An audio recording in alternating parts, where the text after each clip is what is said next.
تمام معززین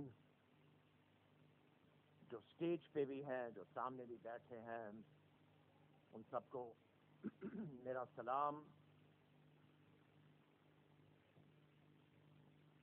جو سٹیج پہ بیٹھے ہیں ان کے پھر بھی زندگی آسان ہے.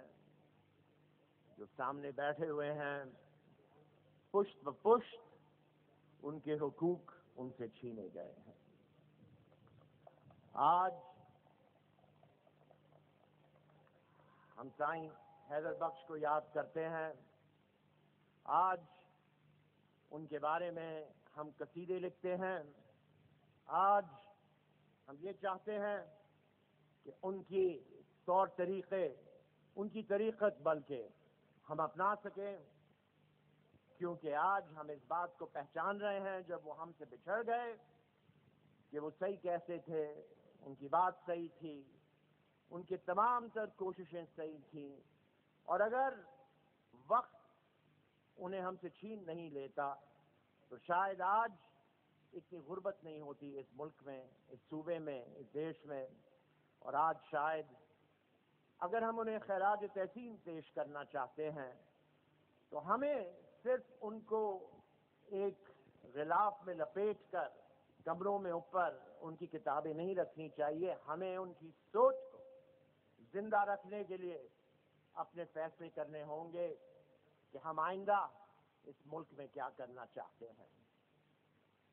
مزید کہنا کہ انہوں نے یہ کہا تھا، انہوں نے وہ کہا تھا، یہ کیوں نہیں آپ کہتے ہیں کہ میرا عمل اس کا عمل ہے، میری سوچ اس کی سوچ ہے، میری طریقت ان کی طریقت ہے. اگر ہم نے یہ سوچا تو شاید ہم آگے بڑھ سکیں، شاید ہم کوئی خدمت انجام دے سکیں. ورنہ ان کی بات بھی اگر ہم نے نہیں مانی تو آگے چل کے آپ کے لیے کوئی اور طریقہ اب موجود نہیں رہا.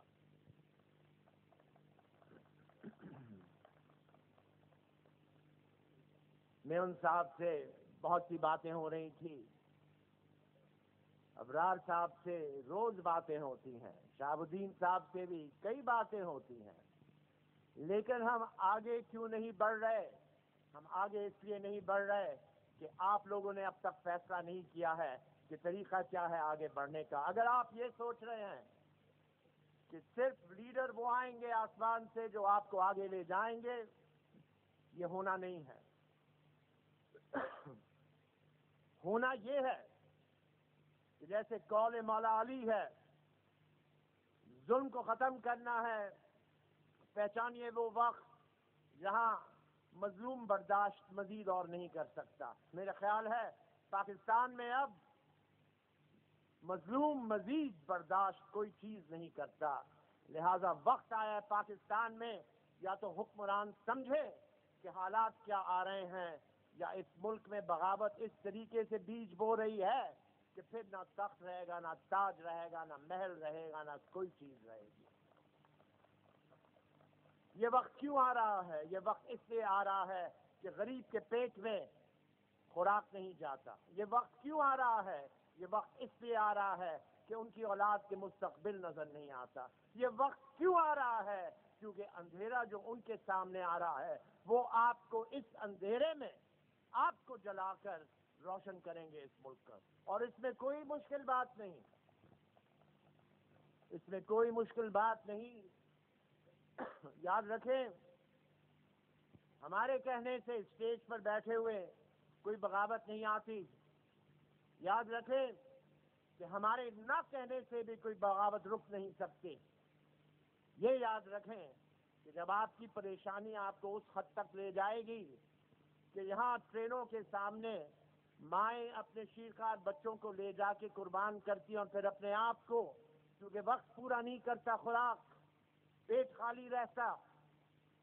میں نے ایک بات کا ذکر ایک اور جگہ کیا تھا، آپ کے سامنے کرتا ہوں.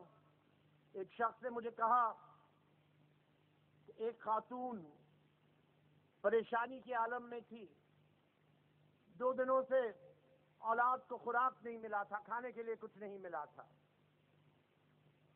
جب پیٹ کی درد میں